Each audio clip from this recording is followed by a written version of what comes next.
Hello guys, welcome back. Yamna hadi maruba update na pirakewa. Hadi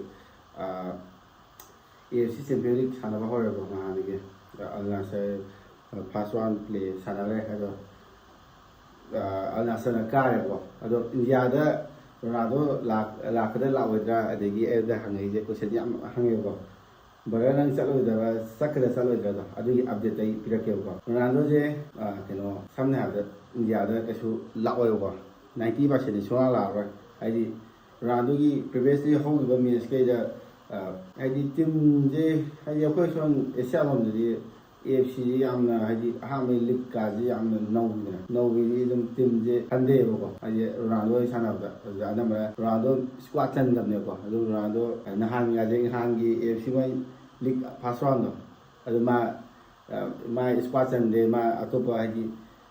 enjoy to chale ba kaino moi si tennis sky da ni thom do adu sana ba chale ma sana ba yaw de ba ma Instagram gi story dum tha ba ne adu mama chai du dum FC je ma no yaw tu je pre quarter ji gum yaw ye ba pre quarter si gi dum yaw ye de me league te ga amna hard over team ta ga di dum ma je dum squad ji chale do yamna no ta ga di chan da ba ne ba na khoi India gi date October gi date 22 Goa FC cái tao thì coi India cho hôm này coi hôm này là cái đêm này rồi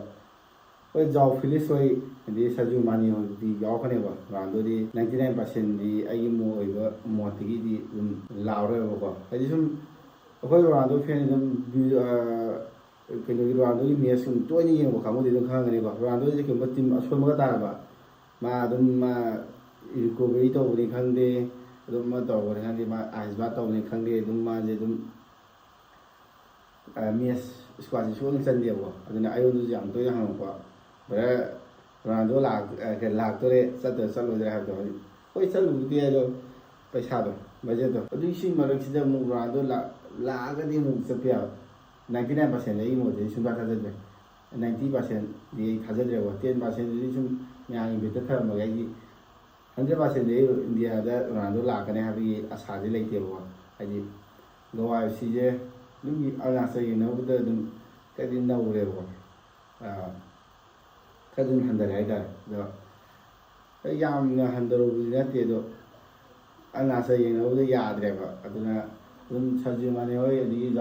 giàu Philips rồi thì đun mỗi cái thì đun là đun giàu nhiều thì hàng đun play tài này rồi cái gì mà đôi giờ hắn nuôi sẽ làm như chúng mình miễn sẽ làm sẽ là cái gì sẽ lấy được làm là đâu có tiền cái gì sẽ tận được gì vậy update pinning dana guys ngasi gi video namjara ko ne ko ado as 10k yautre ko guys ahoi 10k yawala ji guys si video ida ai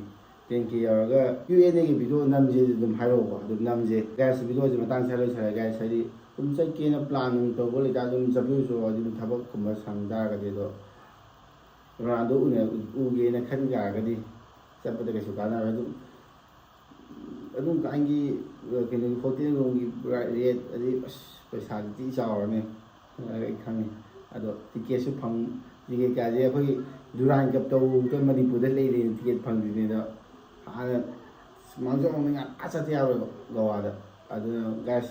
dum try to use so lo ai mo ti di dum ran do je lao ro ko ai tha ja ne ado dum Goa FC na sum lik amam sangen na pasan na sangen la ga simi yung mayo tena koteran tengna bu adu ya sale ga dikhan ga adu din la ka ne musala ta la ka ne ko